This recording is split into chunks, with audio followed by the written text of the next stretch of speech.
Assalamualaikum warahmatullahi wabarakatuh. Saya akan menjelaskan proses naskah dan rencana produksi.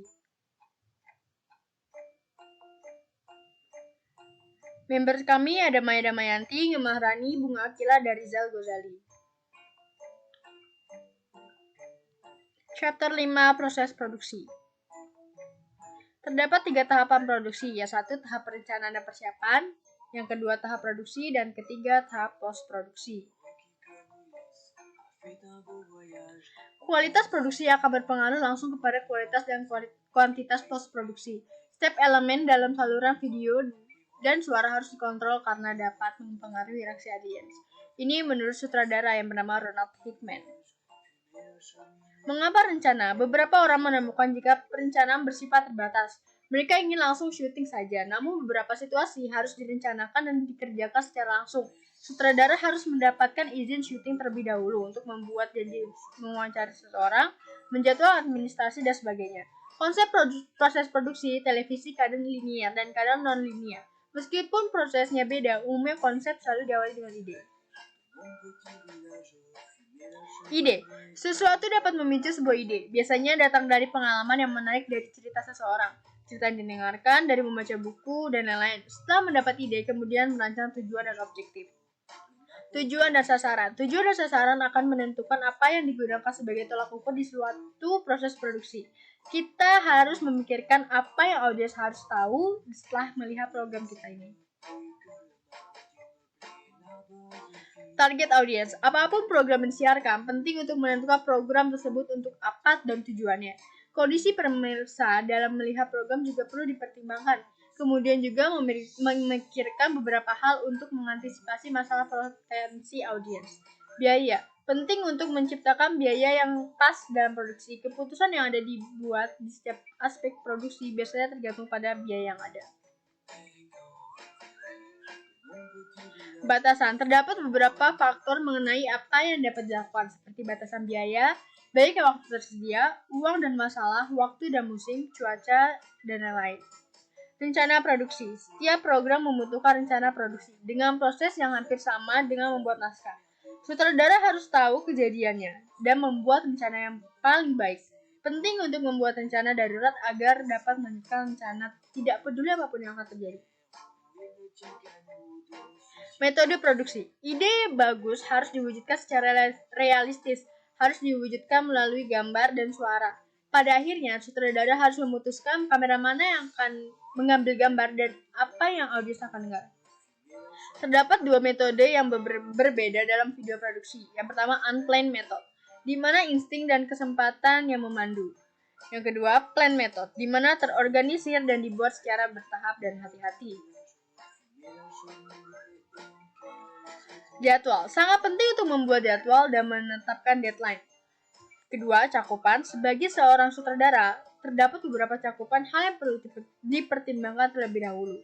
Yang ketiga, outline. Program outline dimulai dari seri yang menunjukkan tema utama yang butuh untuk didiskusikan. Beberapa topik dapat dikembangkan dan beberapa dapat dihilangkan tergantung kebutuhan program. Penelitian. Beberapa program seperti dokumentasi, berita, interview harus melakukan penelitian agar konten program tersebut akurat datanya. Hal yang perlu diingat adalah bahwa penelitian tersebut dapat mempengaruhi biaya dalam produksi. Format studio reguler. Ada beberapa format reguler yang digunakan studio sekarang, yaitu interview, panel diskusi, pertunjukan piano, dan instrumen penyanyi dan pembaca berita. Produksi kompleks. Untuk produksi yang kompleks, perencanaan yang matang adalah hal yang penting. Tim produksi harus mengatur pertemuan dan mendiskusikan persetujuan seperti mengenai beberapa banyak waktu yang dihabiskan, biaya, para pekerja, keselamatan, dan lain-lain. Treatment breakdown. Sutradara mengecek rencana pada studio, membaca naskah, kemudian menaruh kamera pada posisi regular dan berbagai variasi dapat dilakukan selama latihan. Mengembangkan perencanaan kamera tergantung dari tipe produksi yang akan dilakukannya. Sutradara membutuhkan jenis lensa kamera yang berbeda pada saat syuting. Storyboard. Sutradara harus memikirkan setiap adegan yang ada di pikiran dan menggambarkannya ke dalam storyboard berupa sketsa. Ini dapat membantu untuk menentukan sebuah gambaran umum mengenai cerita dan menentukan arah gambar kamera dalam pengambilan gambar.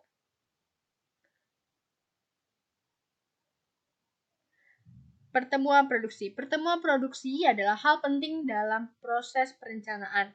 Pada pertemuan ini harus mencakup teknisi, manajer produksi, dan orang-orang yang ada dalam lokasi. Aspek produksi.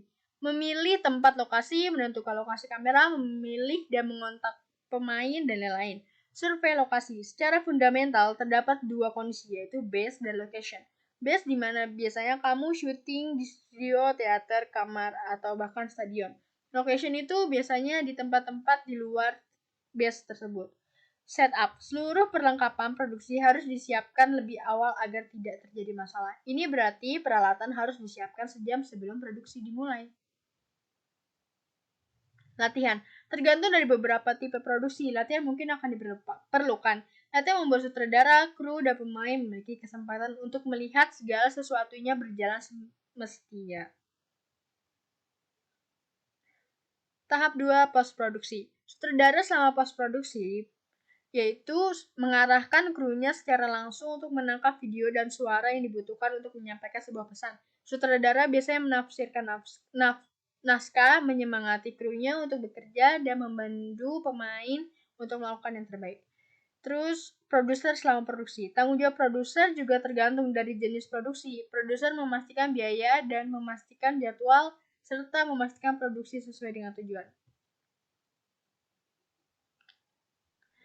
Penekanan produksi. Kita dapat menggunakan gambar dan suara sederhana untuk melaporkan kejadian. Untuk beberapa jenis produksi, pementasan terbaik dengan beragam variasi teknik produksi dapat dilakukan. Namun beberapa produksi membuat produksi yang biasa saja untuk menekan biaya produksi. Pemilihan alat selektif. Kamera dan mic hanya menyajikan kita informasi yang terbatas, dan informasi yang ditangkap tersebut bisa dimodifikasi seperti dari pengambilan sudut, editing, proporsi, skala gambar. Oleh karena itu, perlu pemilihan mengenai alat yang sesuai. Teknik selektif. Produksi yang bagus menggunakan beberapa skala dan proporsi, pola komposisi, dan hal ini didapatkan melalui beberapa variasi pengambilan gambar dari berbagai sudut kamera, menggerakkan subjek atau kamera. Adegan merubah realitas. Kamera dan mic hanya dapat menggabungkan kesan dari subjek dan adegan. Ketidakurutan gambar adalah informasi langsung bagi audiens. Interpretasi ini tergantung dari pengalaman audiens sendiri. Selalu ingat bahwa kamera dan mic melakukan modifikasi gambar yang mereka tayangkan. Dan ini seringkali disangka sebagai realitas atau sebuah kejadian yang nyata bagi para audiens. Interpretasi teknik produksi. Teknik dapat dikenalkan secara mencolok untuk efek dramatis atau secara tidak mencolok untuk adegan natural. Terdapat obstrusif, yaitu kamera tiba-tiba mengarah ke bawah dan kemudian berubah menjadi sudut pandang dari bawah. Unobstrusif, yaitu kamera mengambil gambar searah mata, pemain terdiri, kemudian kamera miring ke atas secara perlahan dan sekarang berubah menjadi sudut pandang di bawah. Tahap 3, post-produksi. Semua hal yang telah dilakukan tersebut disatukan, kemudian jika terdapat kesalahan dapat dibenarkan, lalu efek visual, efek suara, dan musik ditambahkan. Jika produksi sesuai dengan tujuan, maka dapat dikatakan sukses. Selanjutnya, chapter 6, naskah dan rencana produksi.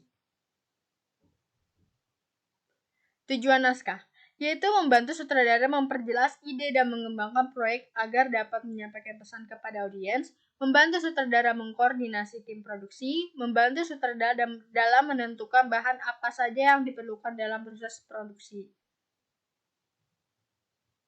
Rencana produksi, terdapat naskah outline, naskah penuh, layout, format naskah dasar, tetap singkat. Sugesti dalam menulis naskah, yaitu ada be visual, pacing the program, tambahan informasi rencana produksi, petunjuk mengembangkan naskah, storyboard, dan style.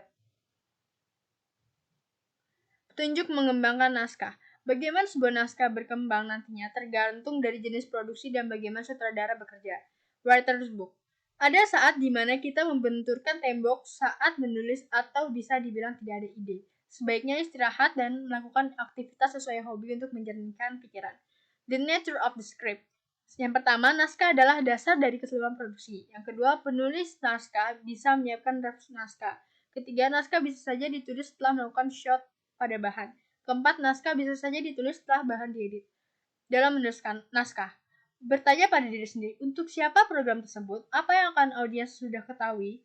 Untuk apa tujuan program tersebut? Apakah program tersebut bagian dari seri?